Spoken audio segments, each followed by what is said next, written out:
ఏం తెలివిరా నీకు? ఇక అన్న ఇంకో పాయింట్ చెప్పినాడు. ప్రశ్నించే గొంతును నులిమేస్తున్నారు. ఆ! నేను నేను చచ్చిపోయినా కూడా నా సిద్ధాంతాలు అట్లానే బతికుంటాయి. అది ఇది అని చెప్పేసి రకరకాల స్టేట్మెంట్లు అయితే ఇచ్చినాడనమాట అన్న. ఇక పిచ్చోడికి ఏముంది, పిచ్చోనికి దొరికింది రాయి, ఏ రాయి తీసుకొని ఎవరిని కొడతాడో కూడా తెలియదు. పిచ్చనా కొడుకోడు. వాడు మాట్లాడే మాటలకు పొంతనే ఉండదు. అన్న ఒక పెద్ద మాట అయితే చెప్పినాడనమాట. సుగాలి ప్రీతి కేసులో మీరు ఏం చేసినారు, అసలు న్యాయమే చేయలేదు. నా కేసు అంత ఇంపార్టెంటా, సుగాలి ప్రీతి కేసును మాత్రం మీరు గాలికి వదిలేసినారని. సుగాలి ప్రీతి కేసుని బయటికి తీసుకొచ్చిందే పవన్ కళ్యాణ్ గారు. మీరు మళ్ళీ పవన్ కళ్యాణ్ గారి గురించే మాట్లాడుతున్నారు. అరే ముందు ఫస్ట్ అది తెలుసుకో.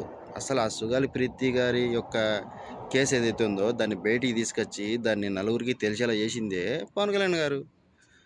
ఆయన చేసిన తర్వాత ఆయన చేసిన ఆమెకు ఎవరైతే సుగాలి ప్రీతి వాళ్ళ అమ్మగారు ఉన్నారో ఆమెకు జరగాల్సినట్టు అన్నీ జరిగినాయి, వాళ్ళకి అందాల్సినట్టు అన్నీ అందినాయి. ఆమె ఇప్పుడు కావాల్సిగానే ఆ రాజకీయ నాయకులు ఈ రాజకీయ నాయకులు అని చెప్పేసి అక్కడెక్కడ తిరుగుతూ ఉంది. అయినా నీ అరెస్టుకు ఆమెకు సంబంధం ఏంది? ఆమె కూడా వీడియో చేసి రావణ్ని అరెస్ట్ చేసినారు అది ఇది అని చెప్పేసి ఆవిడ ఏదో పెద్ద ప్రెస్ మీట్ పెట్టేసింది. అసలు ఆవిడ ఆవిడ సుగాలి ప్రీతి కేసులో న్యాయం కావాలనుకుంటుందా, లేకుంటే ప్రభుత్వం నుంచి ఏమైనా బెనిఫిట్స్ కావాలనుకుంటుందా?